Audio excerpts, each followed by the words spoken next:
Rural America, sometimes tornadoes come through, and we had a tornado come through, and it ripped the roof off of this church.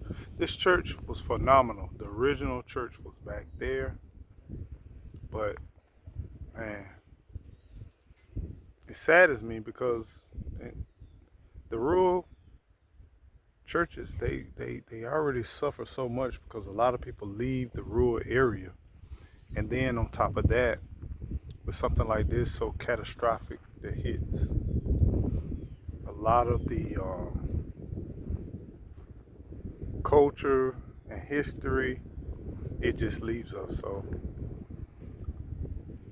much prayers, much love, making sure that we preserve our heritage and our past, and not only that, but keep fellowship.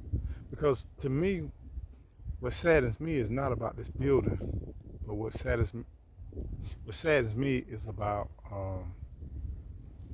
fellowship, community, sense of connection. We may never get back the same way.